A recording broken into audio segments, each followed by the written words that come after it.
The two Jills, a psychologist and psychic intuitive, reveal mind-blowing insights that turn psychology, self-help, and conscious teachings on their heads. Why? Because they work. Real help, sincere growth is here. Welcome to Psyched. Welcome to Psyched. How are you doing, Jill? Hi, Jill. I'm great. How are you? I'm good. I'm really excited about our topic today. Me too. Creativity is there are so many people I talk to that are either they feel blocked in their creativity. Some people feel overwhelmed with their creativity, like they're too inspired and they're not sure what to do with it all. But creativity is such a nice topic that I think affects everybody, and I'm excited about what we have to offer related to the topic of creativity and imagination. Yeah. Do you want to get us started, Jill? Yeah. I mean, look, I love I feel creative, right? Let's just say it that way. I feel there's so much creativity in me, and I do feel a little bottled up with it, right? And the problem that I've been experiencing lately, and I don't know if other people are having this, but that in the absence of being able to put my creativity out into the world, in a lot of ways, I'm finding that I'm turning it in the form of my imagination on myself. That I am getting very creative right now. Truthfully, it's about medical stuff. My brain is imagining like a lot of, really, like I could write a book about it. Like it's a lot of these crazy scenarios, and it's sleuthing and imagining and coming up with these rare things that it's making me crazy. So I've been noticing that in the absence of actually, using my creativity, this imagination is running amok for me in the wrong direction. And that's a lot of what, brought me to this topic. Okay. I want to ask a question about that because I know exactly what you're talking about, and I'm very much capable of the same thing. Not so much in medical, but just other wonderings of a self-doubt, insecurity triggering kind of variety. When you are really busy, like if there's, a big family event that you're getting ready for, do you find that you have less of that downward spiraling type of creativity and imagination? Like you're too I busy wish to wonder such I do go through catastrophic periods things. where I am super busy and I really don't have time to be sick or think about it. And those times are frazzled in one way on the outer, but not the inner, right? But once I get into a spiral like I'm in right now, no matter what I'm doing, it's playing in the background, right? So there is this, it already got hold, and my imagination is just going wild. This is the direction my brain is, or I'm sending my brain, if you will, in this direction. And I'm having a lot of trouble turning off the spigot, right? And I think a lot of people get into that, whether they ruminate about, their own health, or they ruminate about their future, or they ruminate about their children's future, or they ruminate about their relationships. These things tend to get very sticky. And the imagination tends to really run with it like a dog with a bone, right? And for me, it is my understanding that I am telling my brain to use my imagination in that way, right? That's the piece that I'm working with. It's like, why would I send my brain there? Why would I use my very powerful and very creative, I'm noticing, imagination in that direction? That's not what imagination's for. Right? That's really what the crux of this is that's not what it's for. And only recently did I realize that all those scenarios were my imagination. That's the difference. I also love that you are taking this is a very common experience that a lot of people have. I want to say it's more women, but I know it doesn't matter what the statistics are. I know a lot of women that do this though. worrying and overthinking things, etc. But obviously men are capable of this too, so it doesn't matter. But that it is a form of creativity. It is, and it is a form of creativity that could be redirected into something that feels more empowered, more enjoyable, more productive, more useful, right? Yes. Yeah. Yes. But I am imagining the scenarios of one, if it's a two partner household, that one parent or one of the adults has been, working 40, 60 or more hours a day, or excuse me, a week, and the other partner is, let's just say, has more free time or more mental time to enjoy, experience, create other things, that the one partner that's working are in a situation that they don't have time for such ponderings. And they're like, oh, the one is saying, oh, babe, we need to worry about this. And the other one's like, hun, right. Like, not today. Not today. I need a job. I don't have time. You need to use your brain for something else today, But you bring it up. It's so important what you're saying, because there is, we can be working too much to use our imagination. That's a problem too. I mean, or to use our creativity. That's a huge problem, right? This is our creativity / imagination is our health, right? It is it's who we are. It's what we do here. Yes. Right?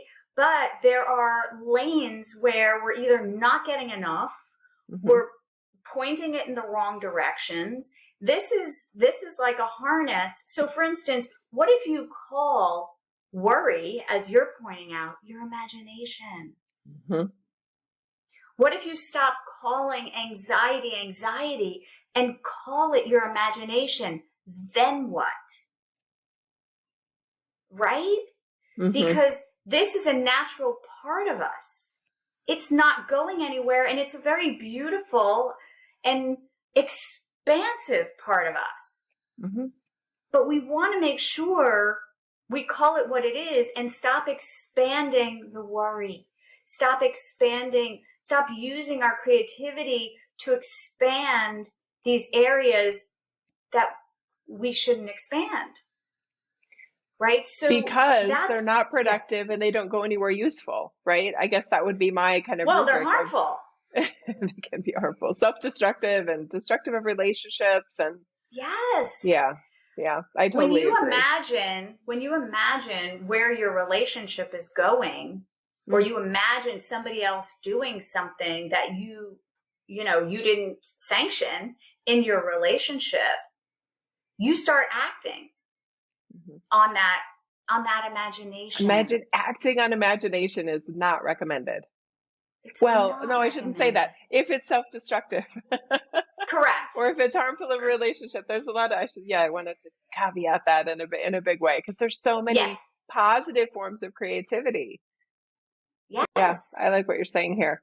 That we can act on. Totally. They are completely actionable when we remember the authority that we do have over our brain and how we're using our brains. Yes. I've had so many more mechanical engineering type clients that feel like they're not creative. They're like, no, I'm not creative. I'm not an artist. I'm not this. I'm not that. I'm like, really? How many ways is there to write code? How many ways were there to solve that problem or get from A to B in whatever project you're working on? And they're like, oh, that's true. I'm like, yeah. So giving permission that, like you said, everybody is creative. And there are so many ways of being creative. Executives are creative in how they solve problems and how they look at problems, right? And there are so many ways that we stand out in the world. Probably all of them have an element of creativity and imagination associated with them. So then we have these kind of buckets of creativity and imagination. And are they high functioning, or are they, kind of downward spiraling and lead you into, let's just say, a less enjoyable version of you, possibly less enjoyable to yourself and less enjoyable to others? I don't like to spend time with somebody that is very creative in the what can go wrong type of scenarios. I don't, Yeah. because especially when they're just absolutely, I mean, the probability of them are so low that I just find it really unproductive and unuseful. And it's definitely unenjoyable to me, right? So I my agree. favorite Yeah. people tend to have a similar sense of risk, reward, cost benefit. So we're not analyzing things that are just like, is that even going to happen? Can we just cross that bridge when it happens to it? Right. But I know my Yes. capacity for imagining, all the ways something can go wrong. And I don't like that version of my Jill. But oh boy, she pops up. Yeah. And look, it's related a little bit to regret for me, right? I don't want to be in a situation where, like, I don't know how to use my brain in a functional way to not sink myself, right? But I don't want to, if you have something medical going on or physical going on, you do, it's like a puzzle, and my brain loves a puzzle, right? But it's not putting together great pieces for starters, but I also don't want to be like, you can't dismiss imagination or that type of creativity completely, right? You can't just say, oh, it's nothing, I'm not going to go to the doctor, right? Like you do have to deal with stuff, but not in this way, right? And so the idea is, in a weird way, I need to come up with a diagnosis so that I can go to the doctor and tell him what I've come up with, right, in my imagination, right? And you see all the doctors just look at me like, okay, here she comes, like I'm like a big red flag for these guys, but, and then I get annoyed that nobody's listening to me. And then there's the self-righteous, but I'm right and they're not taking me seriously. Like it's a messy area. And I don't want to harp on just this medical stuff. That's my own personal mishigas.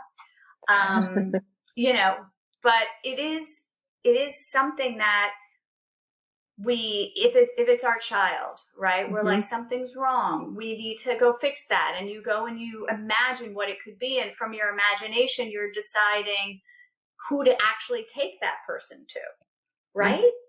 Because you've decided, well, my imagination tells me that this is the problem, so I'm going to find that doctor, right? And it's a good place. You start somewhere and you fan out and all of that, but you have to kind of stay open-minded. I think my creativity in a weird way has fixated, right? It's become stuck. Okay. And it's definitely not imagining what I believe is infinite possibilities in every moment. It has drilled down to one disastrous outcome here, right? And that's why I always laugh. I'm like, my brain is trying to kill me. Like everything it dreams up is for my demise. I mean, it's crazy. And yet it's also spectacular that there's so many other ways that you are you, that it doesn't get in your way of being an amazing you. But you are being so generous in these podcast series to share kind of the behind the curtain experience that you have, knowing that there are so many people that have their own version of that, Jill, right? Yeah. I think it's beautiful. And again, I'm grateful that you are doing that. I do my version, a lot of, go ahead. Yeah.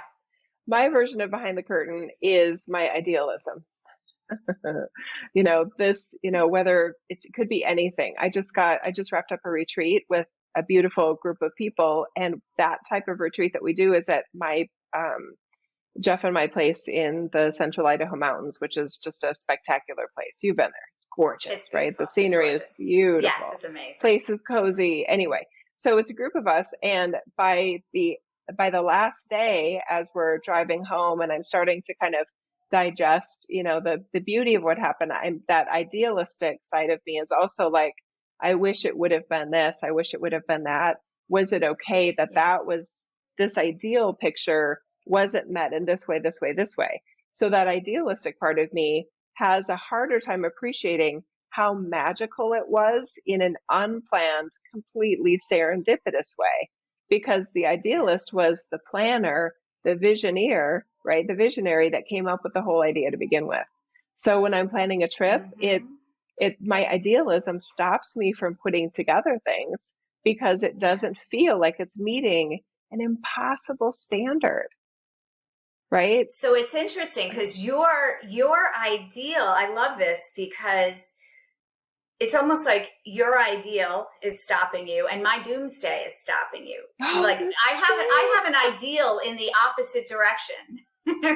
Right? The ideal and way we become fixated on that. And I think that's where the stuckness is. And yes, to your point, I am missing, not missing, but it's almost like missing. I'm missing what is, I'm missing. We both are. We both are, Jill. We both are missing it, right? So it's, if you're fixating your imagination, if you're using it and then fixating on some sort of an ideal, meaning it should be other than it is, right? Then I guess that's the poster for this. It's like you miss so much. We're training our brain in the wrong direction, right? So yes, creativity is the right idea. It is the essence of who we are. It is divine. Okay. So all our impulses are divine. And I always say, right idea, wrong execution. So I don't need to get rid of my creativity and I don't need to get rid of my imagination, but I do have to become vigilant that I'm sending my imagination in these really messed up directions, right? That's not what imagination is for. And it's not, interestingly, going to, like, can you use imagination to solve a problem? Yes. And I'm very scrappy and I'm very crafty at it. Like there are times, I put things together with spit and bubble gum and I'm very good at doing that. That same technique applied over here is a disaster, right? So can I use my imagination to solve puzzles and, build things and design things? Yes. Leave it over there. Do you want to do that with your physicality or your relationship or, probably not. I always used to tell my kids, like, you should tell me what's going on because my imagination will fill it in. And I promise you're going to get in a lot more trouble based on what I've made up than if you just tell me what you actually did. Because I know myself. Like, I know where my brain goes. Mm-hmm. And if I have to punish you based on that, you're never leaving the house again. Yeah. I love that. I'm so glad we are covering this topic, by the way. So I'm doing a little cheer inside myself at this what we're covering and what this may offer people. Creativity, we all have it. We all have it to some degree. We all have some degree of imagination. And some of us, it does feel more imaginative because it feels more maybe outside the norm, outside the lines of what maybe a typical person or the other people in our lives are considering and pondering. I'm okay with that some of us are kind of color outside the lines, what border kind of people. Yes. I like people like that because if there's an unpredictability to it that I really enjoy, and there is an originality to it that I really enjoy too. So I just wanted to address that part. The other thing is that within spiritual and faith-based kind of communities, creativity to me is creator. That doesn't always mean it looks or acts godly, but it is highly creative. And I like that association, that creativity, creator, creating. We are always creating. Always. And for a lot of us, that a high degree of that creativity, especially if it's more of a mentally based kind of way of making a living, so thought-based, that we are creators of thoughts. And the idea that there's a portion of my thoughts that I maybe wish I weren't having, I am very experimental, creative with how I interact with which thoughts are helping me. One kind of silly example is I can be idealistic about what I should or shouldn't have eaten that day. And I do feel a consequence when I know I'm eating in a way that isn't as ideal for Yes. my age, for, just where I am in my life, postmenopausal, whatever, that, you really didn't eat all that carbs and sugar today. And we know my brain knows I would have been a better version of me had I done, really clean proteins, less carbs, no to little sugar, etc.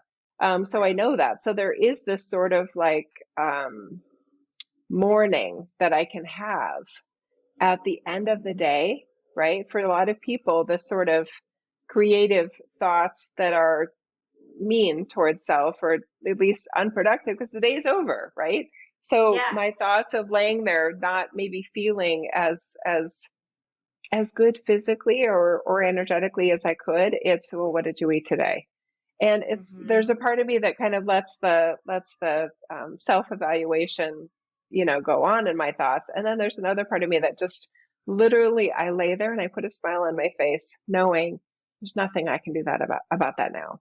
And I do hope I make better choices tomorrow, but it's the end of the day.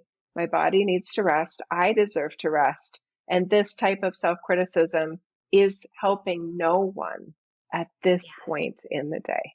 So for me, That's great. Yeah. I just have created that little smile of, or if I'm worried about my kids, if my younger one is still out and about, even though I'm ready to lay down and go to sleep for the day, I try to create a productive action where I can put any sort of concerned thoughts to rest, right? So texting her, thinking about you, let me know when you're home by your curfew or whatever. Just something where I can have an avenue of productivity for my imagination and where it can go that would keep me from getting the rest I deserve. Yes. I think that's so good. I'm doing something similar, right? So my imagination in my absence, in my inability right now to stop the freight train of doom, what I have been able to do, interestingly, is I can't change the content of the thought, but I can definitely change the frequency. And so similar to you, what I've been doing is I'm like, okay, you can noodle that from 9 to 10 a.m. That's your time. Like, have at it. Think of all the things that can go wrong. Go nuts. But then when the thoughts pop up later, I'm like, nope, 9 to 10 a.m. That's what you get. You'll have to wait till tomorrow. And what's interesting is, I was talking to a friend and they just started seeing a therapist for anxiety. And the friend said the minute that they made the call to make that appointment, when their anxiety started to flare, they were saying, nope, Wednesday's your day. There's nothing I can do about it. I'm going to wait until Wednesday. So there is something about, putting parameters, I think, which is even more from a brain training aspect, I think more productive than trying to deal with the quality of your thoughts. Right? Because it still puts you in the master's chair. I don't know why the thoughts that come to me. I don't know. They do, right? So I feel like a lot of people feel like they have less control over the quality, or the content, I'll say, of their thought. And I never really was a big proponent. If it works for you, fantastic. But I never really had a lot of success with when a shitty thought came in, then I would try another, I would try a happy thought. I personally, that I have a little trouble with for the way my brain works. And I will say, I think people who suffer, and I've said this before, from anxiety or some other things where the real ruminative stuff comes, these are people with a lot of creativity, a very, there is such a fine line when you look at history between genius and crazy. You know what I'm saying? Like we are bottled up creators is what I think. The more anxiety, the more strain and whatever, it's us bottling up, to me, that creativity. We are stuck in lives that we're stuck in. They're not bad.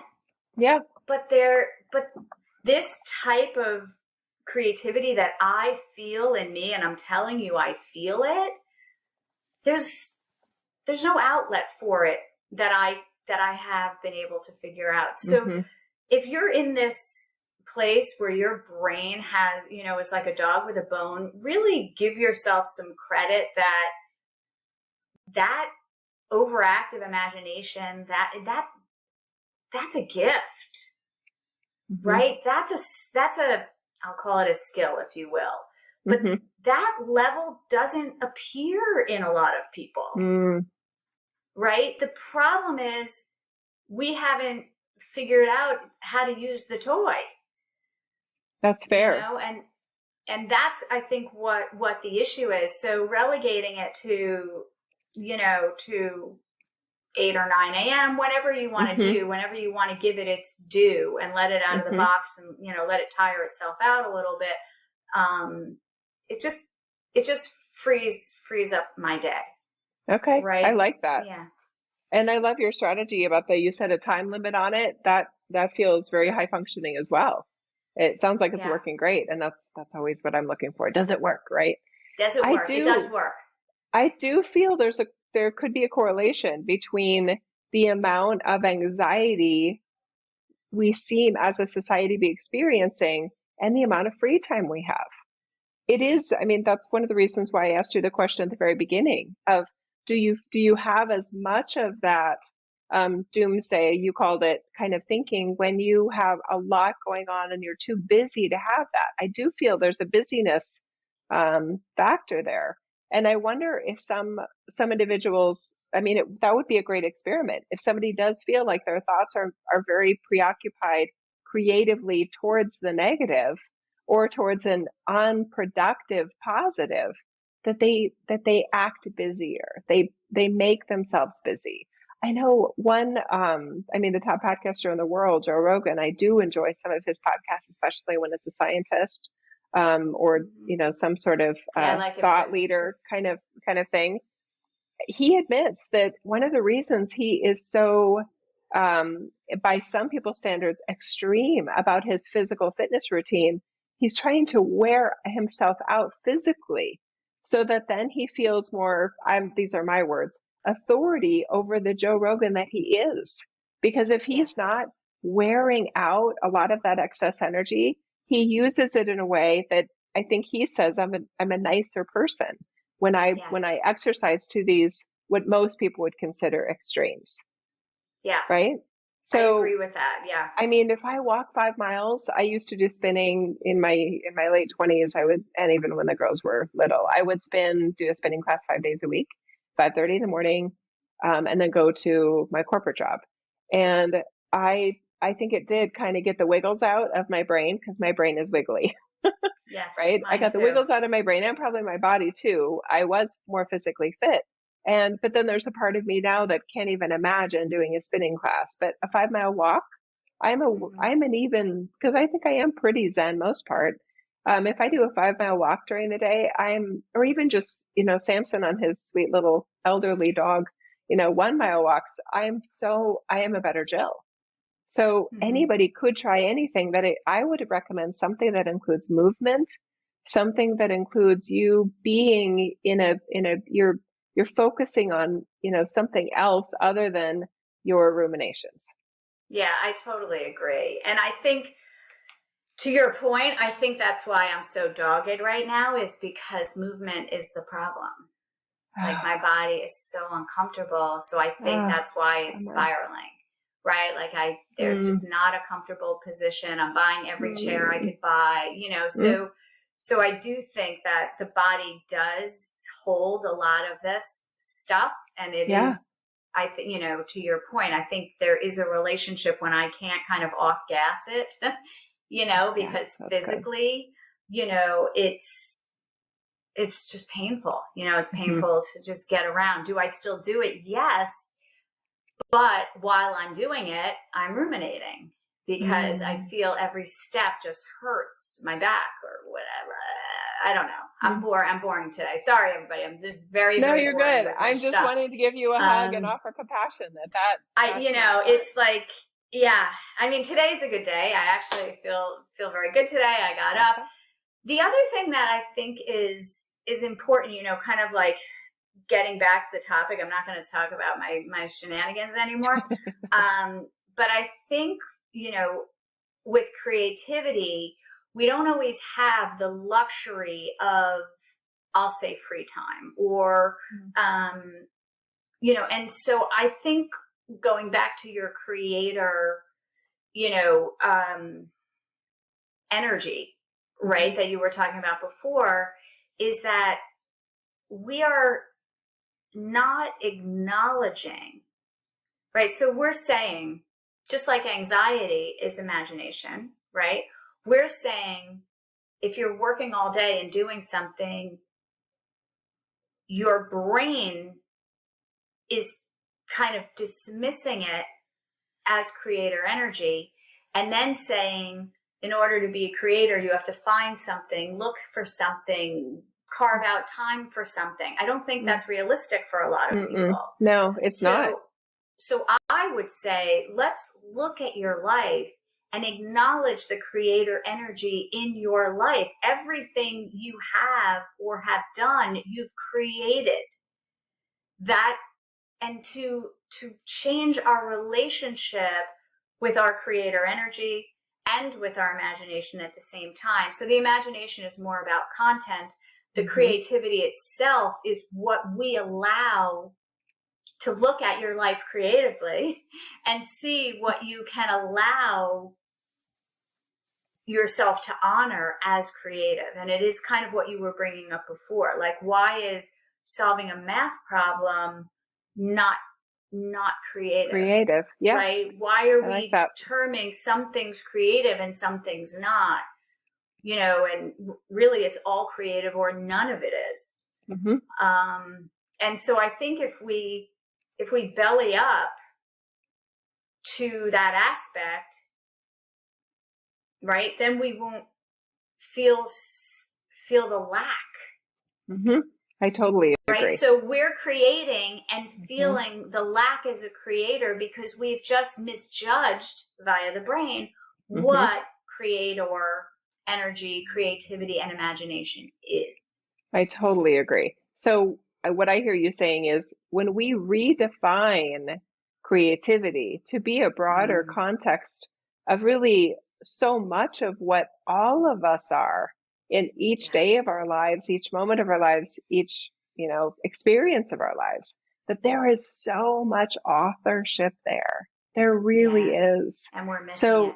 We're missing it. And I just feel like there's such a huge opportunity for especially for somebody that isn't enjoying themselves in certain situations, certain roles, or they're in general not enjoying their lives. How are you using your creativity? Because so many people get in patterns of being a person that is finding what's wrong in the world or what's wrong in others or what's wrong in that is creativity, that is authorship oriented towards finding fault. My guess is that those individuals also are similar to me. They have that, and anyone that has that idealistic structure, it's not perfect yet. And it will never be. So what do you want to do about it? What do you want to be amidst imperfection and so many things that will never meet your standards? Right. And that harkens back to our podcast about, ideals aren't real. Right. And that's right. Should, that's a good space to kind of give a listen in there. Yep. I totally agree. Thank you for reminding me about that. We have a dedicated conversation for that. Yeah. I guess the point I want to make though is that these patterns can be changed. I've changed mine. Yes. And oh, I like myself so much more. And I know that I'm a more likable, mother, wife, daughter, friend, neighbor, practitioner as a result of it. Because there was a lot of creativity, again, that could be used for how I use my idealism as a strength versus a weapon, Yeah. or just a boring topic, right? Mm-hmm. Yeah, how we use time with each other, the stories we tell, that's a form of creativity. We had a friend stay with Yes, the us. stories, the stories Oh that my we tell God. about ourselves are Yeah, our imagination, they are. right? We Well, did we ugh, we did do a podcast on this too, but our we did. They stories fit here are though really well, Jill. imagined. Hmm. Yes, And they are imagined. and I mean, there's a part of me like maybe there's a part of me that doesn't need it to be imagined, but that it is your version of the story. That's what I But mean, yeah, right? yeah, It's not imaginary, no, right? But it is, our perception is makes use of imagination. yes, it totally We have does. to recognize that. Yeah, You know, yes, when we go out into the world today and we imagine what people who support Trump are like. We hmm imagine what people of a specific race are like. we We are imagine the making Biden or Trump or whatever. Yeah, Oh, just want yeah, to test sorry, ourselves. everybody, Yeah, your yeah, politicians, we're imagining that we hmm know that they'll be good or bad at something. hmm We are acting on imagination all the time. hmm And it's a place to, like, I even feel like on this, on this podcast now, I'm hmm starting to see for myself, similar to the way I was saying, for people who are anxious, start calling that your imagination and then see where that goes, right?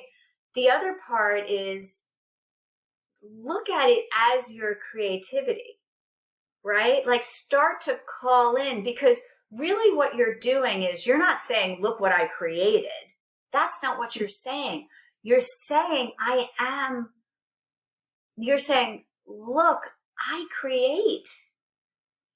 When you start owning your creator, and again, don't let the brain twist it and say, but I don't like what I'm creating. Stay out of that narrative for just a hot sec, because you're trying to get back to your divine energy, which is creator energy, right? So if you say, oh, that's my creator, just acknowledge your creator energy, right? That starts to put you back. You then start to come back online, because that's a truth. That is your creator. You're speaking the truth. And as you were saying, Jill, that's your authorship. That's your power. Not what you create, that you create. That's the difference. hmm So many people were like, if I was a creator, I wouldn't create this life. If I was a creator, hmm and that throws the baby out with the bathwater. It does, and it misses the bigger part of it, because The bigger from part of you. yes, exactly, because we're totally on the same page. Because in my work, the widest range of you that is so far beyond your physicality and your five human senses system, you're creating you every day, Yes. Oh, right? Jill, So yes. I totally get that the brain becomes obsessive about the life and the outcome, and that isn't right, and that isn't right. You know what I mean? And all these things. Yeah. But you get to be you amidst that. And there is so much authorship, so much opportunity, right, in that. Right. And if you can redirect your focus on, okay, I don't like this, I don't like that, but what am I going to make me to be amidst not liking that and not liking that? And I recommend that people make a version of themselves through their thoughts, their words, their actions, a version of you that you like. Because at least then from this day forward, you will like yourself more amidst so many things that we don't have authority over. Right. I like that. And may never change. And as an idealist, that was a significant kind of left turn in my life, is that sense of, oh my God, those things may never get to my standards. Those things may never get fixed. That, ecosystem or, whatever being broken, whatever. It's like, yep, medical system is not what I want it to be. This system isn't what I wish it were. This system looks like it's being manipulated. So I got really, really focused on all of that. And I think part of it for me was COVID, right? Just seeing all of this just dysfunction affecting so many people. And there was a part of me just going, I'm handing myself over to trying to raise awareness, wave the red flag, trying to get more people to see possibly some things that they weren't seeing, and that there's a lot to be concerned about here that is more than the virus, right? And about 6 weeks in, it was like the end of April 2020. And I was just like, I don't like myself. Every moment on social media and in so much of my daily time was preoccupied with being the version of Jill that was just angry and mad and trying to help other people see the problems that I saw. And exactly. there doesn't have That's where to be we're anything at. wrong with that. There doesn't have to be anything wrong with that, because it is for a good cause, if you will. But I still made a very, in some ways, selfish slash selfful reason of, that's not really me though. I can do that. I can be very persuasive, and I just let it all come out in a long article that I posted on my website, which other people are still thanking me for, which makes me feel good. And then I just let it go. I'm like, it's not that I'm not going into denialism, but I don't want to lose the Jill I like best amidst something that I realize I feel very incapable of changing. Right. Yeah, it's, for me, it was a similar thing. It was like moving the deck chairs on the Titanic. Yeah. And I really did feel like, I had my activist kind of hat on while my kids were in school. And, there were a lot of things that I was, touting at the time. And it was always banging my head against the wall. And I just felt like that was a place actually where I used my creativity a lot, actually. And some things got through, some things didn't, but I also found that I was up against such an uncreative, there was just such a density there that it wasn't a good use of my energy. Some people really, every wall they hit, they get energized. Yeah. That's not me. Every wall I hit, I bled a little, and I'm just like, this is not going well for me personally to be so, because I can get very, engrossed. I do things, I have 0 and I have 100. I don't have a middle setting. I don't, and I'm not even going to try and make one. Everything I do, every doctor I go to, every tennis coach I've ever had, anybody who's anywhere near me, I don't have a middle setting. Right? So I have to be very careful about the things that I engage in.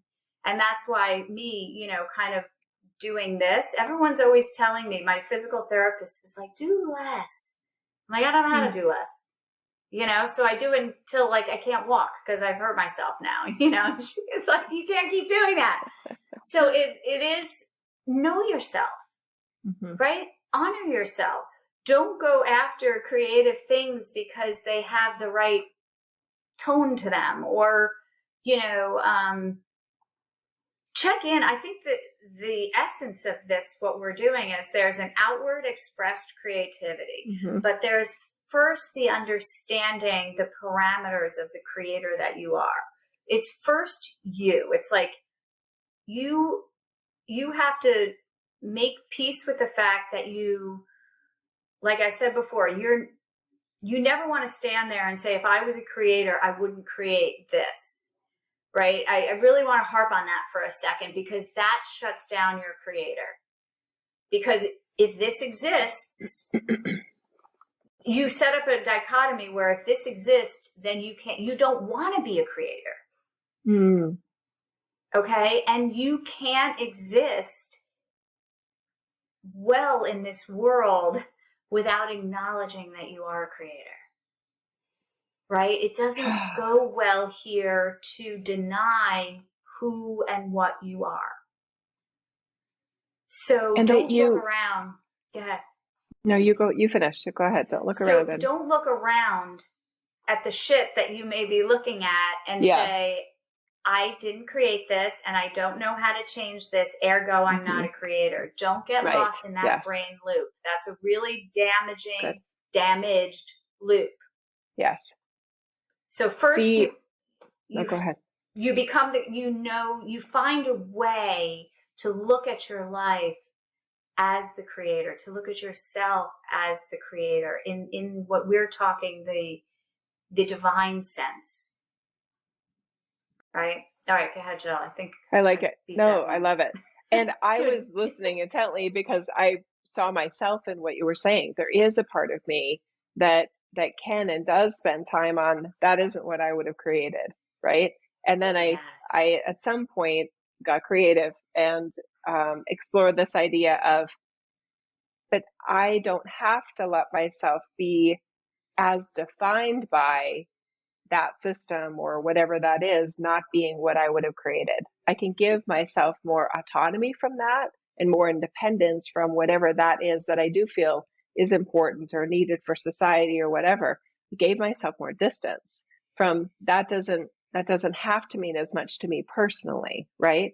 So now when I do interact with the medical system or whatever, I give myself so much more autonomy. And as the mom of kids when they were in school, and it did work, Jill. I really am a creative person in terms of, okay, I do want to call that teacher. I do want to, find out more about this. And I love communication. I love I just love I wonder if I say it this way, or if I start with this question, we'll have a more, pleasant conversation with the teacher that isn't expecting my phone call today or whatever. Or even a child, right? Oh, how is this going and how do I want to approach this? I have so many options for how I am in those moments. And that is a form of creativity. It is productive. That experimentation, experimentation is creativity, right? Like it totally that's is. the problem that we're having. It's what we call creativity is a problem, that we don't know we're creators is the problem. That we default, to looking at what's out there and feel not as a creator, but feel victim to it, right? Even if you're making a choice, like you're saying, all right, I see that out there. I can't really do anything about it, but I can, being in relation to something else means I'm still creating the me that you talked about, right? You can use that thing to still be a creator without changing what is, right? I always tell people nothing has to change so you can feel better. Nothing has to change so you can feel better. That's not the way this world works. You create the change. Not out there, in here with this, with what you do. And imagining it does. Those that are imagining that this world has to accommodate them so that they can be their best self, enjoy themselves, have a good life. That is a form of self-deception that is so damaging and so harmful. Look at our world. I know. That's exactly the world now. Everybody's got to behave so that I can be okay. You got to call me what I need to be called. You have to, it is crazy town out there. This is what happens when you deny, you don't lose it, when you deny your authority, right? When you deny the creator that you are, you think everybody else has to fall in line so that you don't get hurt, offended? I don't know. And I'm really talking about the verbal shit, the words and the requirements that are placed and all the people are just talking and everybody has to apologize for what they've said now. Yeah. Yeah. Think about it. You're gonna offend someone. Everything totally. out of my mouth today will offend someone. And there's nothing we can do about that. We expect people to be sovereign human beings. We should expect people to be sovereign human beings. Instead, we're treating everybody like helpless babies. It's a real issue. And we're just creating more helplessness. We really are. We're creating more and more helplessness. And make no mistake, we are creating it. Totally. There's a lot of accommodations that we make for other people based on their demands and their requests that are not serving us and not serving them. If it worked, if it did assist another person, I'd probably be more for it. But because I see that it actually makes whatever delicateness even more delicate, I'm not a big champion of it. Now, I'm not trying to offend anyone intentionally, of course, but there's a lot of kind of rules of engagement that are starting to be added to individuals and groups and society. And I don't see that working. I don't see that helping even them like they think it is, right? But I do feel there's a big distortion with a lot of kind of special interest groups of, I need you all to be a certain way so that I can have a fairer chance at having the sense of self or the sense of well-being that you guys enjoy. There's a lot of distortion in all of that. A lot. Yeah, so the disregard for the distortion of, oh, okay, well, they are a special, whatever. I'm not even talking about LGBTQI, which I am a strong supporter of, right? This has turned into some exaggerated, imagined, expression of, if we just have this, we'll be okay. And there's a very logical thinking part of me that says, but will you? Will you really be okay if we all get all the right pronouns and language correct? Because I don't think that's true. And you can't control that. All we get to really have authority over is ourselves. And any sort of thoughts and patterns and actions and beliefs and imaginations that are outside of that are going to be problematic and probably not as desirable of an outcome as you think it will be, as you imagine it will be. And so while we're sitting here, trying to adopt the right speech and, twist ourselves into pretzels, to accommodate literally the millions of factions of people we're, supposed to know how to navigate. I think, we've literally shut down. When you talk about rules of engagement, these are actual rules of disengagement, right? Because people have stopped engaging because they are worried about getting it wrong, right? So there's just, we have, my son said at one point, I can't remember, he went to a school, and this school, I said, it's so progressive, it's oppressive. That's my line for this school. But, he said, I really have to educate myself on a lot of these things because everything I step in is kind of like a minefield. And I don't remember what the conversation was, but he's like, oh, don't worry, Mom. When I have kids, they're going to be born with zippers over their mouths. And it's, so he was just he's like, we're going to stop talking. That was it. The idea is we're all going to stop talking and the mouth will become obsolete and we'll just have a zipper where the mouth used to be because, or nothing. That's where we're evolving. That's the evolution. The idealist in me is like,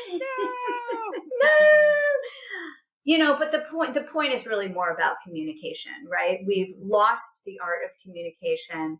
We're not using our imagination for good in that respect. We're looking at, how are you hurting me? How can you hurt me? How am I going to be hurt? We're finding new ways to be hurt. That's a really good, coming from my micro example of myself, take it out to the macro, is everybody's looking for ways that they can be hurt and then trying to stave that off. If you're using your creativity, looking for ways to be offended in your life, You will always find Yes, you something. will always find it You because can, you're very creative. you are very creative. You can also be, instead, create some energy, right? For instead challenging yourself to look for ways that you are supported in this world. Looking for ways where people are really cheering you on to be an amazing version of you that may not have to do with some of the constructs of how you think of you, right? Yeah. There's so much authorship in every single one of our lives, and being experimental, do test runs with yourself in certain situations. If you've been trying a certain pattern and it isn't getting the response or the outcome that you wanted, be creative. Really pause before Yes. just launching into that expression of you, and just like, okay, what if I tried this? What if I tried that? I have the silliest little example. My 12-year-old nephew, great nephew actually, is my niece's son. He was not that warm with me as a little kid. And so many of my other nieces and nephews were so like, oh, Auntie Jill. And I was like, Chase and I are not vibing in the way that I want to with him and that I hope we will. But he would really be into everybody else. So there was a jealousy part of my Jill too, and that's fine. I own that. But there was one Yes. day, he was probably about 3 or 4, and we were at my parents' house, and I changed my voice. And I can't, it doesn't matter where that idea came from, but I was feeling creative, and I did have a goal of seeing if it would change the dynamic with us. And I was like, "You Chase, how you doing?" And he just lit up. I think it was the first time he saw me. He was like, "Wait, who are you?" Right? I went Right. off script, and he, felt playful, and he goes, "I'm good. How are you?" And he kind of like played with his voice in response. We've had a different relationship ever since then. There was some sort of It's a glass amazing. wall between us that I noticed, and I didn't prefer. So I was curious. So I did something as silly as putting on a character voice. And then he got to stay with us for a week while my parents raised him. My parents were on vacation, and he got to stay with us for a week. So I would get silly with him when I was driving him to school. Have a nice day, Chase. Just silly little character kind of voices.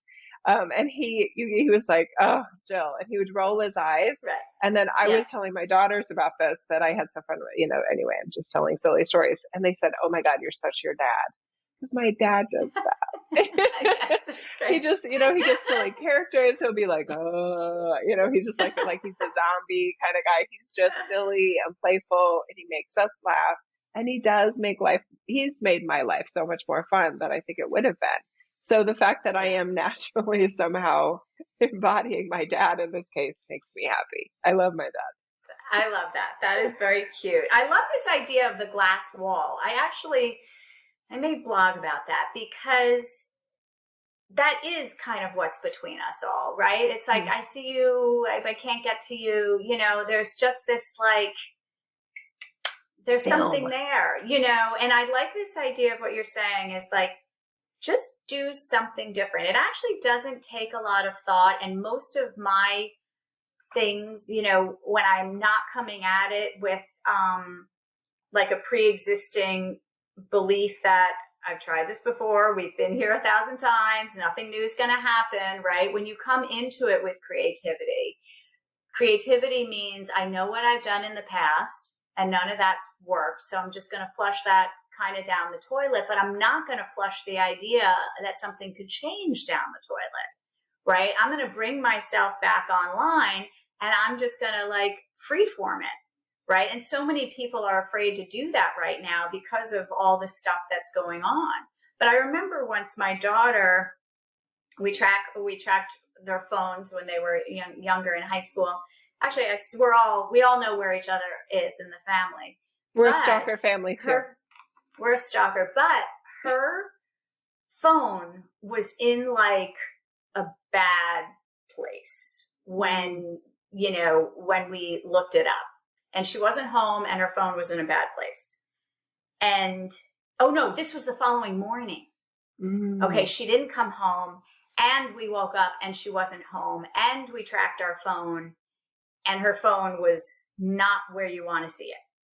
Okay. And it was like in a parking lot, in a bad section of the Bronx or something. Okay. And I remember normally, right, if I just let my brain go, it would have gone to my imagination, would have gone to a horrible place. But I actually knew that I couldn't go there. I knew that I had been there before and I couldn't go there. And I opened up this idea in my mind of infinite possibility. There are infinite possibilities of what could be going on right now. So why would I use my imagination to drill down on just this one, horrible scenario?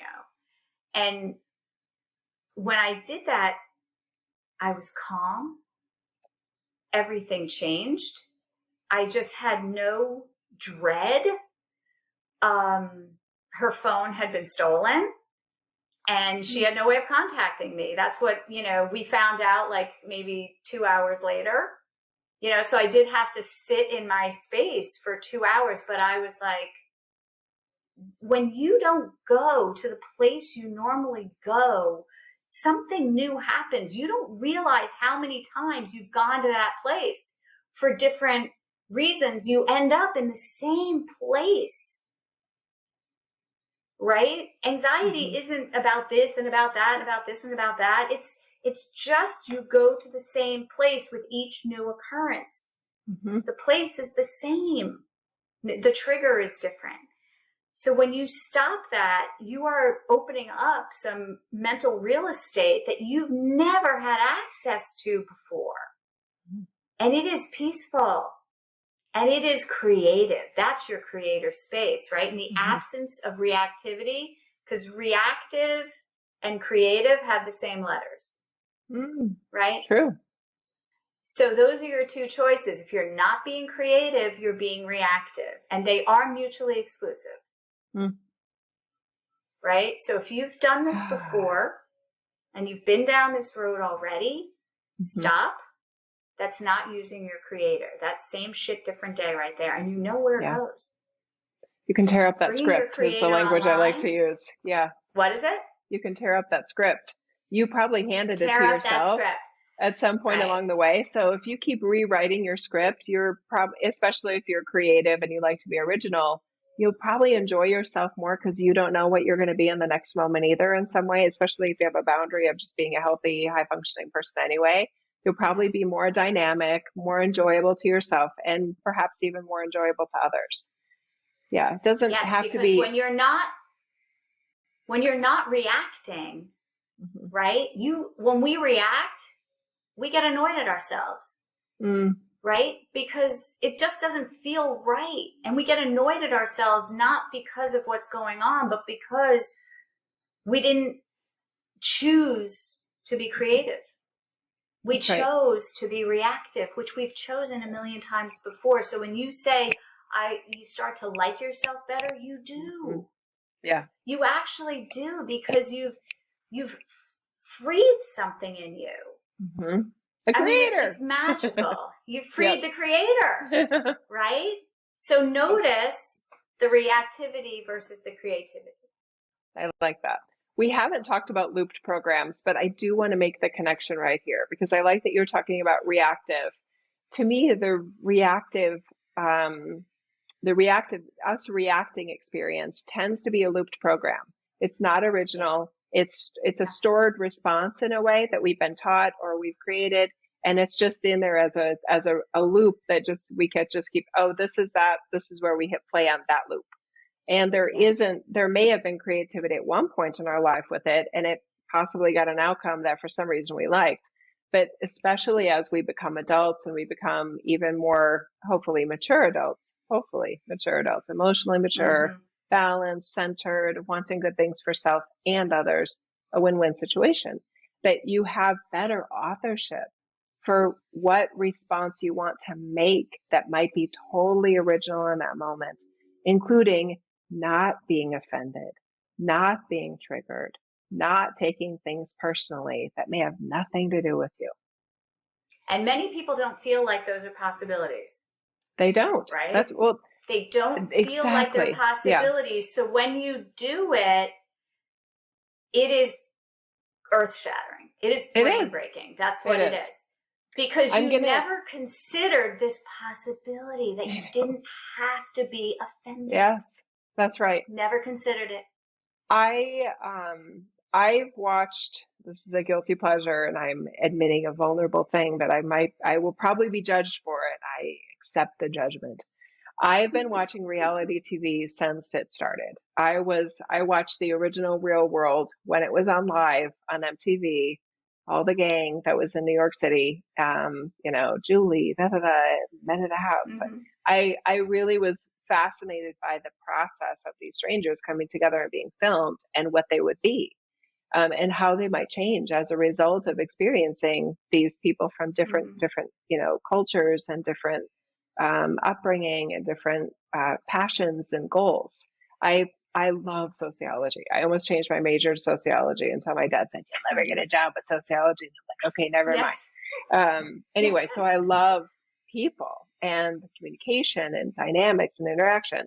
So reality TV has changed a lot since then. That was probably the late 80s when that came out. That it's changed so much, and there is so much. It's like all looped programs now.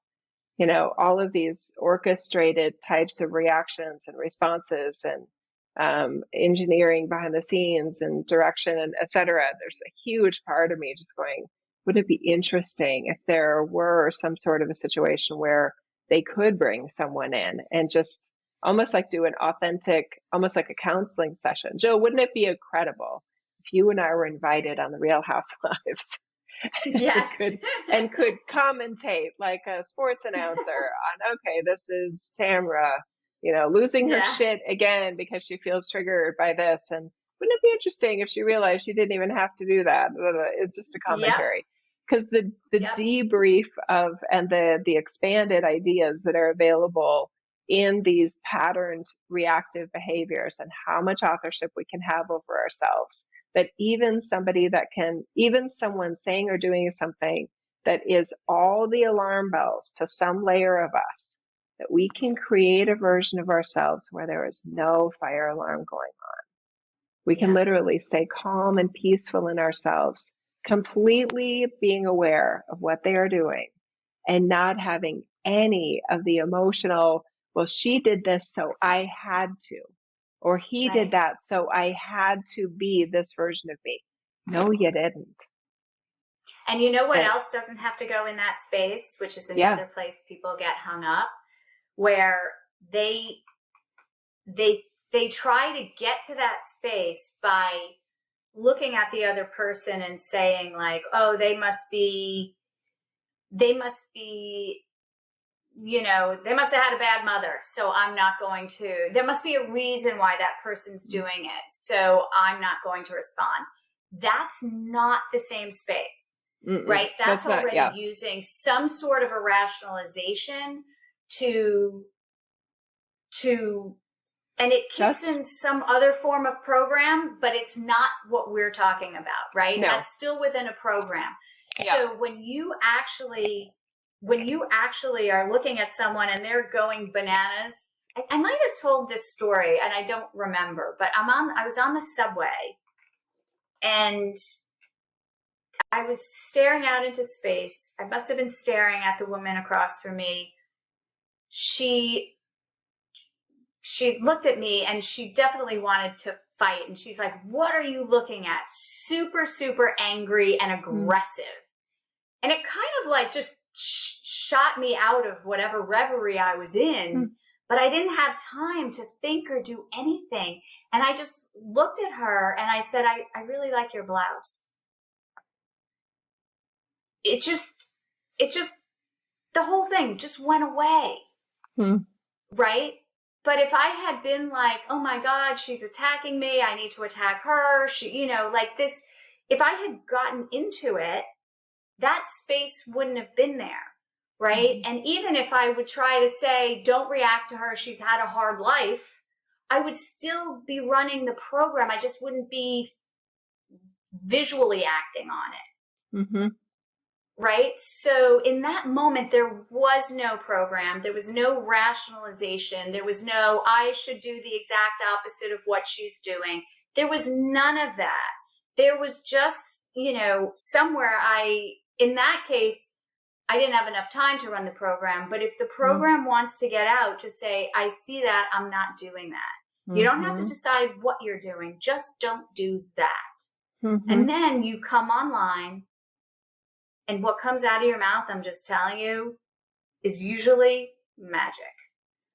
I like the word transcendent. I feel like you operate in a completely transcendent way. It's beyond the brain, and it's fantastic. It's fantastic.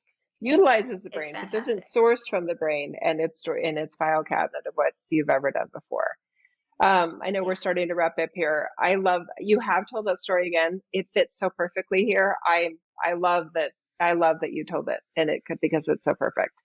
I just want to tell people my memory is shot with all of my medical stuff. So you will be hearing stories from me over and over and over again. And you know what? They're goodies. I think they're goodies. So bear with me. The rules that we can feel like we have to abide by in social settings it's like if somebody else is getting aggressive, then somebody may have felt trained or programmed to match that aggression. And some may have been told to, act like if the grizzly bear is attacking you, you play dead. They may go to another kind of extreme versus why not just stay calm? Why not just that this isn't, they may be instigating a fight, but you don't have to. And that doesn't have to mean being overly passive, right? It can just mean like, I see you're angry and, it feels like you may want to harm me, but there's some other choices here. Like, can I buy you a beer? I mean, like, whatever. There are so many options for how we can be in every moment. And the more original we can allow ourselves to be, especially if you tend to have good ideas, right? Or you allow for transcendence. Wow. All of our relationships could really be upgraded dramatically. And if we all did that, then the world would be upgraded dramatically. Well, I like that too, but I'm not counting on it. I'm not counting on it either, but I just say that's why we don't need to, we can just put that in there because everybody should really take care of themselves. Yeah. And worry about what they're doing, not what other people are doing, right? Like I can only worry about what I'm doing. I don't have the bandwidth, right, to take on more than 3 layers of people beyond me. Like my kids, my husband, and, my parents and my puppy is a few friends, but right, it's pretty small, right? In terms of what we can really logistically deal with. Influence, yeah. And if everybody just dealt with their sphere of influence, and, I always say, like, people who don't get along with the people around them should not run for office.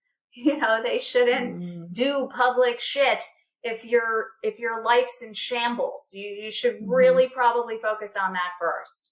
Oh my God. Yeah. But that's not the way people operate. They're like, they compartmentalize because the brain does that, but we can't do that. No. We can't do that. But by the way, related to that, and you were talking about your blog, and I did just write something this weekend, actually the morning of one day of the retreat. It just, that stream of consciousness just kind of thing came to me.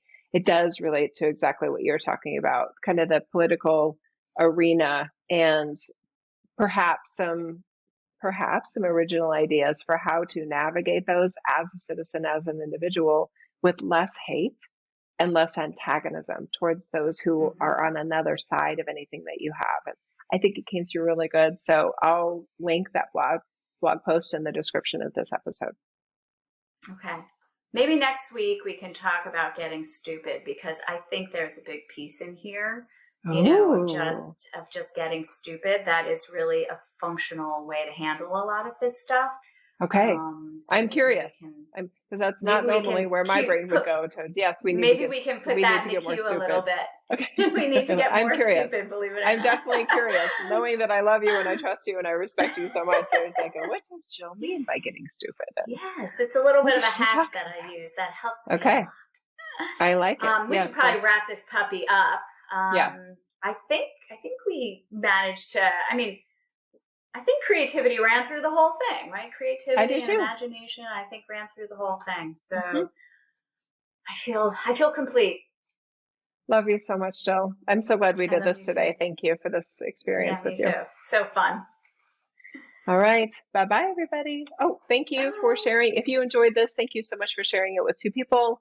Thank you for rating it, reviewing it, liking it, subscribing it, following it, turning on the notification bell. We really appreciate it. We are hoping that this is helpful. And if it was helpful to you, please don't underestimate how many other individuals this could be helpful to. And if you don't point it out to them that this is a thing, that this podcast exists, they may Yes. never find it because the algorithms and the cues, they're noisy. Anyway, thank you for your help with that.